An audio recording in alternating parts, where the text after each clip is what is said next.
Hi guys, welcome to Tejas education and blogs. This is Ram Teja. ఈ వీడియోలో మనం నేర్చుకోబోయే టాపిక్ వచ్చేసి profit and loss. So late చేయకుండా వీడియోలోకి అయితే వెళ్ళిపోదాం.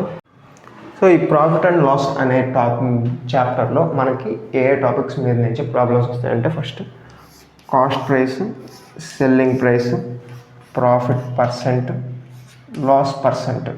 అంటే సెల్లింగ్ ప్రైస్ ప్రాఫిట్ ఇచ్చేసి కాస్ట్ ప్రైస్ కనుక్కోవచ్చు, లేకుంటే సెల్లింగ్ ప్రైస్ లాస్ ఇచ్చేసి కాస్ట్ ప్రైస్ కనుక్కోమనొచ్చు, కాస్ట్ ప్రైస్ ప్రాఫిట్ ఇచ్చేసి సెల్లింగ్ ప్రైస్ కనుక్కోమనొచ్చు, కాస్ట్ ప్రైస్ సెల్లింగ్ ప్రైస్ ఇచ్చేసి ప్రాఫిట్ పర్సంటేజ్ కనుక్కోవచ్చు. ప్రాఫిట్ కనుక్కోవడం వేరు, ప్రాఫిట్ పర్సెంట్ కనుక్కోవడం వేరు.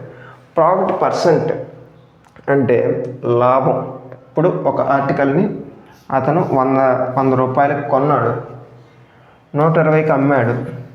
ప్రాఫిట్ వచ్చేసి మనకి 20. ప్రాఫిట్ పర్సెంట్ వచ్చేసి మనం పర్సెంట్లో చెప్పాలి, 20% అని. అదేవిధంగా లాస్ పర్సెంట్.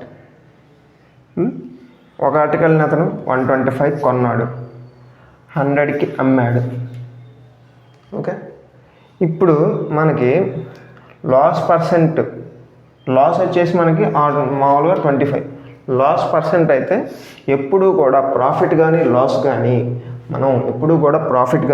కానీ మనం దేని మీద కట్టాలంటే కాస్ట్ ప్రైస్ మీద కట్టాలి. ఇన్ కేస్ వాడు స్పెసిఫిక్గా ఇచ్చాడంటే సెల్లింగ్ ప్రైస్ మీద కట్టమని చెప్పి, కొన్ని సందర్భాల్లోనే సెల్లింగ్ ప్రైస్ మీద కట్టమని చెప్పి వాడు ఇస్తాడు అనమాట. అటువంటి టైంలోనే మనం సెల్లింగ్ ప్రైస్ మీద కట్టుకోవాలి. ఫర్ ఎగ్జాంపుల్, ఇప్పుడు ఎట్టిచ్చిందంటే, ఒక పర్సన్ ఏదో ఆర్టికల్ని 25% ప్రాఫిట్కి అమ్మాడు. అది దేని మీద? సెల్లింగ్ ప్రైస్ మీద. సెల్లింగ్ ప్రైస్ మీద 25%కి ప్రాఫిట్కి అమ్మితే కాస్ట్ ప్రైస్ మీద ఆ ప్రాఫిట్ ఎంత పర్సెంట్, ఈ టైప్లో ఇచ్చినప్పుడు మనం ఎలా చేసుకోవాలి? దీనికి ఏంటంటే మనకి పర్సంటేజెస్లో 1/1, 1/2 ఇవన్నీ కూడా నీకు ప్రాఫిట్ అండ్ లాస్లో కూడా యూజ్ అవుద్ది అనమాట. దీని గురించి ఇంతకుముందే వీడియోలు చేస్తున్నాను, ఆ వీడియోస్ కూడా ఒకసారి అయితే చూడండి. సో ఇది ప్రాఫిట్ అండ్ లాస్ గురించి జస్ట్ శాంపిల్గా. నెక్స్ట్ మనం పోయే కొద్ది కూడా వీడియోస్లో ప్రాబ్లమ్స్ గురించి అయితే తెలుసుకుందాం. ఓకే, ఇప్పుడు మనకి యాక్చువల్గా వెనెవర్ ప్రాఫిట్ వచ్చినప్పుడు మనకి కాస్ట్ ప్రైస్ ఫార్ములా అయింది సిపి ఈక్వల్ టు, ఎప్పుడైతే ప్రాఫిట్ వస్తుందో ఎస్పి మైనస్ పి, అంటే selling price minus profit. Okay, అదేవిధంగా ప్రాఫిట్ పర్సెంట్ వచ్చేసి P/CP × 100. ఓకే, అదేవిధంగా లాస్ వచ్చేసి L/CP × 100. ఓకే, ఇవి మనకు ఉన్న ఫార్ములాస్ అనమాట. ఇదే విధంగా సెల్లింగ్ ప్రైస్ వచ్చేసి cost price SP equal to cost price plus profit, or cost price minus loss వచ్చినప్పుడు. Okay, cost price minus loss. ఈ విధంగా మనకి ఫార్ములాస్ ఉంటాయి. ఇవన్నీ కూడా జస్ట్ సింపుల్ ఫార్ములాస్. పెద్ద మీరు ఒకసారి చూసుకున్నా కానీ మీకు గుర్తుండిపోతాయి ఈ ఫార్ములాస్ అన్నీ కూడా. ఓకే, సో ఇంకా ఇప్పుడైతే మనం ప్రాబ్లమ్స్లోకి వెళ్దాం. ఈ వీడియోలో వచ్చేసి జస్ట్ ఒక 5 ప్రాబ్లమ్స్ అయితే చూసి, నెక్స్ట్ వీడియో నుంచి ఒక 10, ప్రతి వీడియోకి ఒక 10 ప్రాబ్లమ్స్ అయితే మీకు ఎక్స్ప్లెయిన్ చేస్తాను. అన్నీ కూడా కొంచెం ఇంపార్టెంట్గానే ఉండేవి ఎక్స్ప్లెయిన్ చేస్తాను.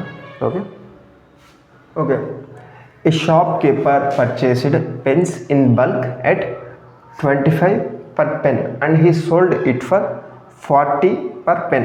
Find his profit percent. Okay, profit అని అడిగితే ఎన్ని పెన్నులు కొన్నాడు ఏంది అని చెప్పి మనకి తెలియాలి. కానీ ప్రాఫిట్ పర్సెంట్ అడిగాడు కాబట్టి 1 పెన్ను కానీ 100 పెన్నులు కానీ 25కి కొని 40కే అమ్మాడు కాబట్టి ప్రతి పెన్నుని. సో మనం ఏంటంటే ఒక పెన్నుకి ఉండే డిఫరెన్స్ని తీసుకుంటే 15. కాస్ట్ ప్రైస్ అంతా 25 × 100. ఇదేంటంటే ప్రాఫిట్ బై కాస్ట్ ప్రైస్ × 100, అంటే ప్రాఫిట్ పర్సెంటేజ్కి ఫార్ములా అనమాట. 5 3s 5 5s 3/5 అంటే మనకి పర్సెంటేజ్ అంతా 60%. దీన్ని ఇంకో స్టెప్ మీరు పొడిగించుకోవాలనుకుంటే 5 1s 5 20s 23 60. కానీ 3/5 మనకు పర్సెంటేజెస్ కనుక ఐడియా ఉంటే ప్రాఫిట్ అండ్ లాస్ అనేది ఇంకా చాలా ఈజీగా ఉంటుంది. Okay, so answer is 60%. సో ఇంకా సెకండ్ క్వశ్చన్ వచ్చేసి Rajesh bought a machine for 7,000 and repaired it for 500. He sold it for 8,000. Find his profit or loss percent. Okay, మనకి ప్రాఫిట్ ఆర్ లాస్. ప్రాఫిట్ అంటే ఇప్పుడు మన కాస్ట్ ప్రైస్ కంటే selling price ఎక్కువ ఉంటే ప్రాఫిట్ వస్తుంది. ఇప్పుడు 7,000 ఈ 500 రెండు కలిపి మనం కాస్ట్ ప్రైస్గా కనుక్కోవాలి. ఎందుకంటే ఇది ఫైనల్ కాస్ట్ ప్రైస్ అనమాట. ఈ రెండు కలిపితేనే అతనికి ఆ ప్రోడక్ట్ అనేది రెడీ అయింది. సో ఈ 7,500 కంటే 8,000 ఎక్కువే కాబట్టి అతనికి వచ్చింది ప్రాఫిటే. సో ప్రాఫిట్ పర్సెంట్ కనుక్కోవాలి. దేనికైనా ఒకటే కదా ఫార్ములా. ఎంత ప్రాఫిట్ వచ్చింది? 500 ప్రాఫిట్ వచ్చింది. ఎంత మీద? 7,500 మీద.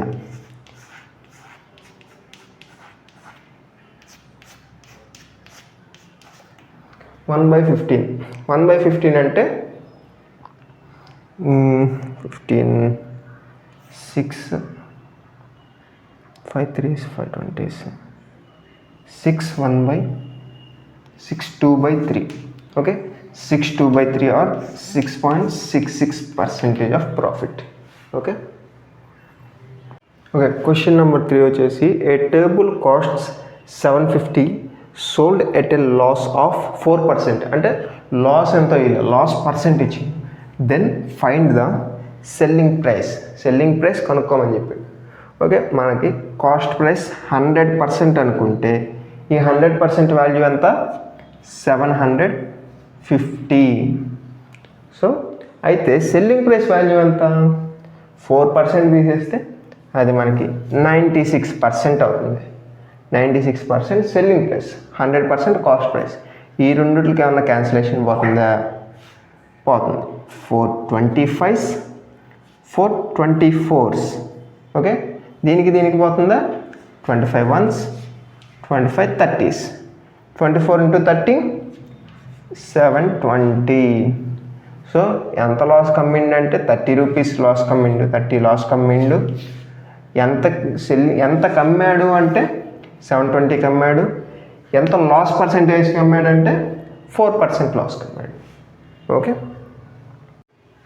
ఓకే, ఫోర్త్ క్వశ్చన్ వచ్చేసి by selling an article a man makes a profit of 20%. ఎంత? 20% ఆన్ ఇట్స్ సెల్లింగ్ ప్రైస్. ఏమన్నాడు? సెల్లింగ్ ప్రైస్ అన్నాడు. Find his profit percent on cost price. Okay, అతను ఏమని చెప్పాడంటే selling price 20%, profit 20% selling price మీద అని అన్నాడు. సో మనకి మామూలుగా 20% అంటే 1/5. ఓకే, 1/5 సెల్లింగ్ 20% అంటే. ఓకే, సో 5 భాగాలకు గాను అంటే 5 పార్ట్స్కి గాను ఒక పార్ట్ అతనికి ప్రాఫిట్ వచ్చింది. ఈ 5 పార్ట్స్ అంటే మనకి 100% అని లెక్క. 1 పార్ట్ అంటే 20%. ఓకే, ఇదేంది? Selling price. మనకి 5 పార్ట్స్ అనేది సెల్లింగ్ ప్రైస్. 1 పార్ట్ అనేది ఏంది? ప్రాఫిట్. Okay, profit. మన కాస్ట్ ప్రైస్ కనుక్కోవాలంటే సెల్లింగ్ ప్రైస్లో నుంచి ప్రాఫిట్ తీసేస్తే కాస్ట్ ప్రైసే కదా. ప్రాఫిట్ ఎన్ని పార్ట్స్ అప్పుడు? కాస్ట్ ప్రైస్ ఎన్ని పార్ట్స్ అప్పుడు? 4 పార్ట్స్. ప్రాఫిట్ ఎంత? 1 పార్ట్. 1/4 అంటే 25%. సో సెల్లింగ్ ప్రైస్ మీద 20% ఉన్న ప్రాఫిట్ కాస్ట్ ప్రైస్ మీదకి వచ్చేసరికి ఎంత అయిందండి? 25%. Okay, so last problem. ఈ ప్రాబ్లం వచ్చేసి మనకి CHSL 2020 Tier 1లో అయితే ఇచ్చారనమాట. సో ప్రాబ్లం చూస్తే ఏంటంటే by selling a pen for 26 rupees A man losses 1/14th what it costs him. The cost price of the pen is. So ఏంటంటే మనకి ఏమని చెప్పిండంటే 26 రూపీస్కి అమ్మడం వల్ల ఒక పర్సను ఆ పెన్ వల్ల అతను ఎంతైతే కొన్నాడో 26 రూపీస్కి అమ్మడం వల్ల ఎంతకైతే కొన్నాడో దాంట్లో 1/14th పార్ట్ అయితే అతను లాస్ అయ్యాడు. అంటే 1/14th అంటే 14 పార్ట్స్కి అతను కొన్నాడు. అంటే 14 రూపీస్కి అనుకోండి. 14 రూపీస్కి అతను కొంటే 1 రూపీ లాస్ అయ్యి 13 రూపీస్కి అమ్మాల్సి వచ్చింది. ఈ 13 రూపీస్ మనకి ఇక్కడ ఎంత? 26. 13 రూపీస్ 26 అయితే 14 రూపీస్ ఎంత? 28. So the cost price of a pen is 28. Okay, so ఇప్పటికి ఈ 5 క్వశ్చన్స్ అయితే మనం ఎక్స్ప్లెయిన్ చేసుకొని చెప్పుకున్నాం. నెక్స్ట్ వీడియోస్ నుంచి కూడా 10 క్వశ్చన్స్ అయితే చెప్పడానికి ట్రై చేస్తాను. ప్రతి వీడియోలో కూడా కంటిన్యూస్గా వీడియోస్ కూడా ఇవ్వడానికైతే ట్రై చేస్తాను. డే బై డే కానీ ఎవ్రీడే కానీ వీడియోస్ అయితే ఇవ్వడానికైతే ట్రై చేస్తాను.